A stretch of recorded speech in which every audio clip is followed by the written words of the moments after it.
السلام علیکم ناظرین، میرا نام احمد علی نقوی ہے اور آج ہم ایک پاکستان کے پولیٹیکل سسٹم کے حوالے سے ڈفرینٹ جو بیسک چیزیں ہیں، بیسک انسٹیٹیوشنس ہیں، بیسک کانسیپٹس ہیں، ان کے حوالے سے ایک سیریز کے ساتھ آپ کے سامنے ہیں۔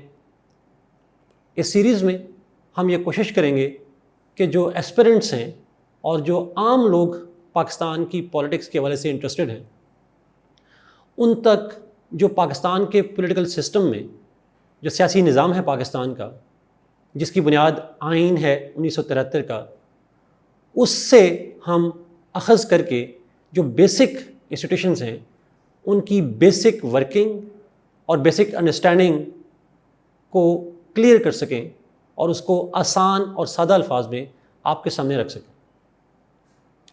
اسی سلسلے میں آج ہم شروع کریں گے سب سے پہلے پاکستان کی قومی اسمبلی، جس کو مجلس شورا بھی کہا جاتا ہے اور نیشنل اسمبلی بھی کہا جاتا ہے، اس سے ہم شروع کرتے ہیں۔ قومی اسمبلی جو ہے پاکستان کے اندر، اس کی جو ڈیبیٹ ہے اس کو انڈرسٹینڈ کرنے کے لیے ہمیں دو مختلف زاویوں سے اسے دیکھنا پڑے گا۔ ایک زاویہ آئین کا ہے، جو 1973 کا کانسٹیٹیوشن ہے پاکستان کا، اس میں اس قومی اسمبلی کے حوالے سے بیسک انڈرسٹینڈنگ ہمیں دیکھنی ہے، اور پھر ایک دوسرا زاویہ ہے، وہ سیاسی طور پر دیکھنا پڑے گا کہ ایکچوئل میں جو قومی اسمبلی ہے اس کی پاکستان کے سیاسی نظام میں کیا رول ہے، کیا اس کی پوزیشن ہے اور اس کی کیا امپورٹنس ہے۔ تو ہم شروع کرتے ہیں آئین کے حوالے سے۔ 1973 کا جو آئین ہے، کانسٹیٹیوشن ہے، اس کے اندر پاکستان کی جو لیجسلیشن ہے، جس کو لیجسلیچر ہے، جس کو ہم مقننہ کہتے ہیں، اس کے دو ہاؤس ہیں۔ جو لوور ہاؤس ہے، ایوان زیریں اس کو کہتے ہیں، اس کا نام قومی اسمبلی ہے، اور جو ایوان بالا یا اپر ہاؤس ہے، اس کو ہم سینٹ آف پاکستان کہتے ہیں۔ دو ایوانی مقننہ جو پاکستان کی ہے، یہ بیسیکلی پاکستان کے اندر فیڈریشن کی وجہ سے دو ایوانی مقننہ بنائی گئی۔ As a principle of political science, جو فیڈریشنز ہوتی ہیں اس کے اندر عمومی طور پر دو ہاؤس ہوتے ہیں۔ پاکستان بھی چونکہ ایک فیڈریشن ہے تو ہمارے پاس بھی ایک ایوان زیریں نیشنل اسمبلی اور ایوان بالا سینٹ موجود ہے۔ ہم ایوان بالا کی ڈسکشن کو یہاں پہ نہیں ایکسپلین کریں گے، اس کے لیے آپ ورلڈ ٹائمز کا جو یوٹیوب چینل ہے اس کی ویڈیوز میں دیکھ سکتے ہیں۔ سر معظم لودھی نے بہت اچھے طریقے سے سادہ الفاظ میں اس کو ایکسپلین کیا ہے، خاص کر اس کے جو الیکشنز جو ہیں اس پروسیس کے اوپر انہوں نے ڈیٹیل سے بات کی ہے۔ آج کی اس ویڈیو میں ہم نیشنل اسمبلی یا قومی اسمبلی کے اوپر بات کریں گے۔ تو قومی اسمبلی پاکستان کا ایک جو پارلیمنٹ کا حصہ ہے، جو سب سے امپورٹنٹ حصہ ہے، ایوان زیریں کہلاتا ہے۔ نیشنل اسمبلی کی جو امپورٹنس ہے وہ اس کانٹیکسٹ میں بھی بڑی امپورٹنٹ ہے کہ ہم ایک پارلیمانی نظام کا حصہ ہیں۔ پارلیمانی نظام کیا ہوتا ہے، اس کے اوپر ہم اگلی ویڈیو میں بات کریں گے۔ پارلیمانی نظام میں جو پارلیمنٹ ہوتی ہے وہ ایک بنیادی مقتدر ادارہ ہوتا ہے، اور پارلیمنٹری سسٹم کے اندر جو پارلیمان ہوتی ہے یہ سپریم انسٹیٹیوشن کہلاتا ہے۔ جو قومی اسمبلی ہے، اس کے کرنٹ کانسٹیٹیوشن کے اندر اگر آپ دیکھا جائے تو تھوڑی سی کنفیوژن نظر آئے گی آپ کو۔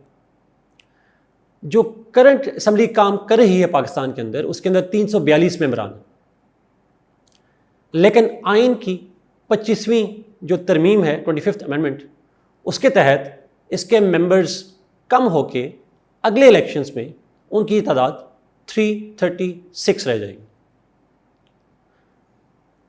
لیکن یہ بھی ممکن ہے کہ یہ تعداد اور بھی تبدیل ہو جائے، بیکاز اگر آپ لوگوں نے سنا ہوگا کچھ دن پہلے جو کونسل آف کامن انٹرسٹ ہے، اس نے یہ طے کیا کہ اگلے الیکشنز نئی مردم شماری کے مطابق ہوں گے، اور جو قومی اسمبلی کی سیٹس ہیں ان کی تقسیم کی بنیاد بھی آبادی ہوتا ہے. سو اگلے سینسس میں جب آبادی کے نئے اعداد و شمار آئیں گے تو عین ممکن ہے کہ قومی اسمبلی کی نشستوں کی جو تعداد ہے اور جو تقسیم ہے وہ بھی ڈفرینٹ ہو جائے گی. سو کرنٹلی اس وقت اسمبلی کے اندر 342 ممبران موجود ہیں. ان کی کمپوزیشن اس طرح سے ہوتی ہے کہ ان 342 میں سے جو 272 ممبران ہیں وہ ڈائریکٹلی عوام الیکٹ کرتے ہیں اور ہر صوبے کے اندر ان کی نشستوں کی تعداد جو ہے وہ اس صوبے کی آبادی کے حساب سے تقسیم کی گئی. سو فار ایگزامپل پنجاب سب سے بڑا صوبہ ہے تو سب سے زیادہ سیٹیں پنجاب کی ہیں نیشنل اسمبلی. جو 60 سیٹیں ہیں وہ خواتین کے لیے مخصوص ہیں اور ان 60 سیٹوں پہ الیکشنز نہیں ہوتے بلکہ ہر پارٹی کو اس کی جنرل سیٹس کے حوالے سے جتنی ان کی نمائندگی ہوگی جنرل سیٹس کے اوپر، جتنے وہ الیکشن کی سیٹیں جیتتے ہیں اسی پروپورشن سے الاٹ ہو جاتی ہیں ریزرو سیٹس فار وومن، اور جو آخری 10 سیٹیں ہیں وہ اسی پروپورشنل ریپرزنٹیشن کی بنیاد پہ ریلیجس مائنارٹیز کے لیے مختص کی گئی. نیشنل اسمبلی کی ٹرم 5 سال ہوتی ہے اور اس کے ممبران بار بار الیکٹ ہو سکتے ہیں، اس کے لیے کوئی لمیٹیشن کانسٹیٹیوشن میں نہیں ہے. اگر ہم نیشنل اسمبلی کی ٹرم کی بات کریں تو یہ 5 سال کی ٹرم ہے.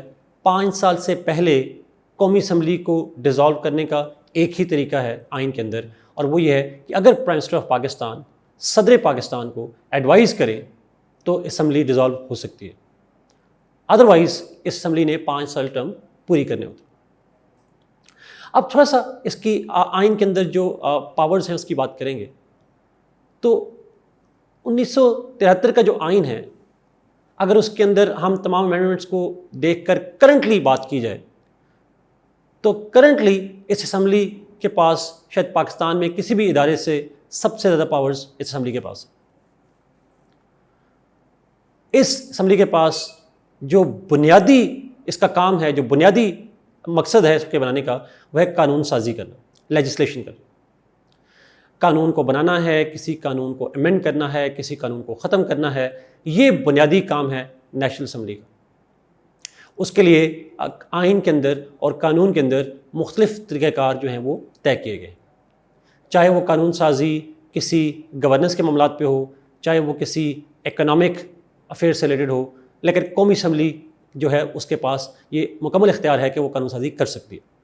صرف ایک لمیٹیشن ہے اسمبلی کے اوپر، اور وہ یہ ہے کہ اسمبلی کوئی ایسا قانون نہیں بنا سکتی جو آئین سے متصادم ہو، اور اس بات کو انشور کرنے کے لیے سپریم کورٹ آف پاکستان اور ہائی کورٹس آف پاکستان کے پاس اختیارات ہیں.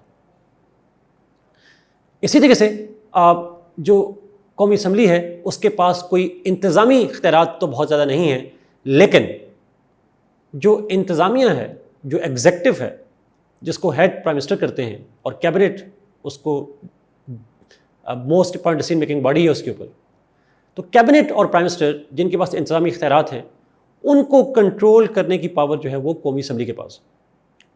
قومی اسمبلی پرائم منسٹر کو الیکٹ کرتی ہے، پرائم منسٹر کو ڈسمس کر سکتی ہے، اور قومی اسمبلی کیبنٹ ممبرز کو ڈسمس کر سکتی ہے اور ان کو اپنے سامنے جواب دہ کر سکتی ہے.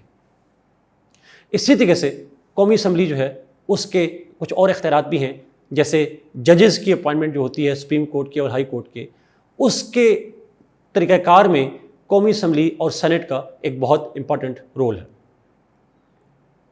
اسی طریقے سے قومی اسمبلی کا یہ اختیار ہے کہ وہ آئین کے اندر امینڈ کر سکتی ہے along with the Saint.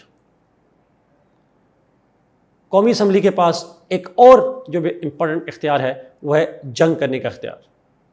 Pakistan کی قومی اسمبلی along with senate they have the power to declare war. اور ایک اور جو امپورٹنٹ ہے وہ ہے پریزیڈنٹ آف پاکستان جو ہیں ان کو اگر عہدے سے ہٹانا ہو تو قومی اسمبلی اور سینٹ کا ایک مشترکہ اجلاس بلا کر پریزیڈنٹ کو 2/3 میجارٹی سے ہٹایا جا سکتا ہے، اور اس طریقہ کار کو ہم مواخذہ یا امپیچمنٹ کہتے ہیں. تو ناظرین، اس بات کو اگر ہم آسان لفظوں میں کہیں تو جو قومی اسمبلی ہے پاکستان کی، یہ شاید پاکستان کا سب سے اہم سیاسی اور آئینی ادارہ ہے. اور کیوں سب سے اہم ہے؟ بیکاز ہم پارلیمانی نظام ہیں، ہم ڈیموکریسی ہیں، اور چونکہ عوام کے نمائندہ لوگ قومی اسمبلی میں بیٹھتے ہیں، اس لیے قومی اسمبلی کے پاس سب سے زیادہ اختیارات ہیں. پاکستان میں تو ایسا نہیں ہے، لیکن تھیوریٹیکلی اسپیکنگ جو لوور ہاؤس ہوتا ہے پارلیمنٹری نظام میں، اس کو ساورنٹی حاصل ہوتی ہے. جیسے کہ برٹش سسٹم کے اندر پارلیمنٹ از لیگل ساورن، لیکن چونکہ پاکستان کے اندر ساورنٹی اللہ کے پاس ہے، تو قومی اسمبلی جو ہے وہ ایک پاورفل ادارہ ضرور ہے، سپریم ضرور ہے، لیکن ساورن ادارہ نہیں. امید کرتے ہیں کہ آپ کو یہ بیسک آئیڈیا ہوگا. آپ اپنے کمنٹ سے ضرور آگاہ کیجیے گا نیچے، اور ساتھ ہی آپ کو اس کے ساتھ آپ کو ایک فلو چارٹ نظر آ رہا ہوگا جس کے اندر قومی اسمبلی کی پوزیشن کو پاکستان کے پولیٹیکل سسٹم میں واضح کیا گیا. Thank you so much. God bless you.